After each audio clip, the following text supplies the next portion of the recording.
Hey everybody, this is David at Barnyard Bees. 70 degrees today. It's about 1 o'clock Wednesday. You can see that they definitely found the pollen feeder. Good little bit of bees around it, and it'll increase as time goes on. So we talked about this in the last video about feeding pollen to your bees and sugar patties. You know, make sure your hive has sufficient honey in it, and if not, if any doubt at all, make sure you at least have some sugar cakes or dry sugar, perhaps. Dry sugar is good. I talked about that. I made videos on that, about pouring the dry sugar on the very top frames on a newspaper, and then and it actually serves as two purposes.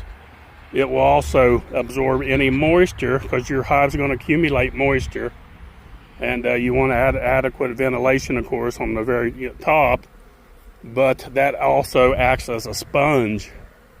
So when that moisture accumulates, instead of accumulating on the top of the lid and then dripping down on your bees and killing them like that, the newspaper and sugar will actually absorb that moisture, and then the sugar will become hard like a sugar cake.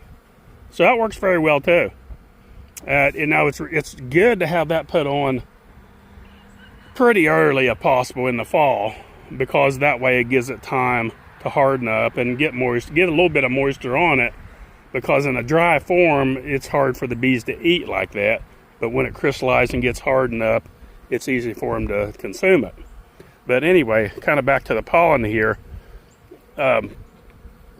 This will help the bees start building up. Now, some people argue about feeding pollen too early, that it'll make the population build up too fast and starve your bees out, which it could. But if you're prepped and all the things that I told you about, like you make sure your bees have adequate food. To have adequate food, honey supplies or whatever you're feeding them, sugar cakes or whatever, if they're supplied well in those, then your bees will be fine.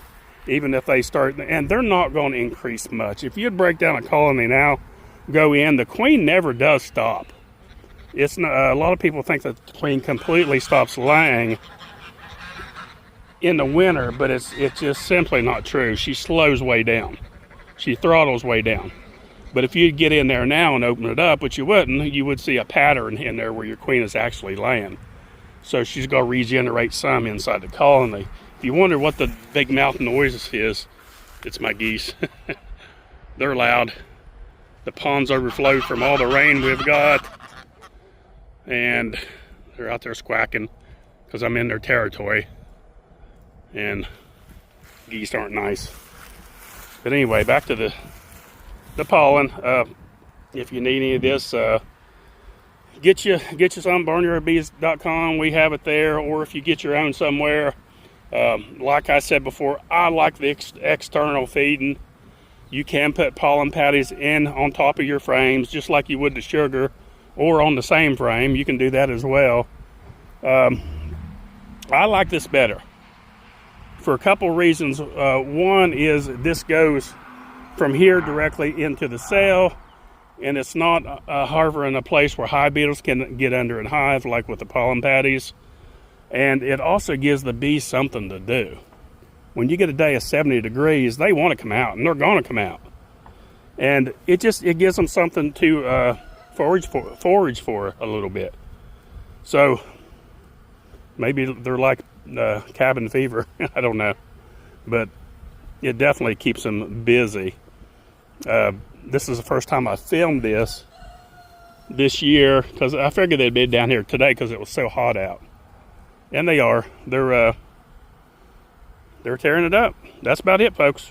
Just want to do a little quick video on talk about your winter preps a little bit, and keep an eye on your bees. Make sure you got enough adequate supplies in there to sustain them through the winter, because it's usually right before spraying, it's right after the winter that they start running out of resources. So it's not too late to get stuff in there, you know, preferably like sugar cakes or something like that. I don't know if I'd go with the dry sugar now, because it's going to take a while for it. It would probably be okay, but I would probably opt more for the sugar cakes at this point. That's about it, folks. Don't forget, click on the little bell, like and subscribe. Thanks for watching. Barnyard Bees.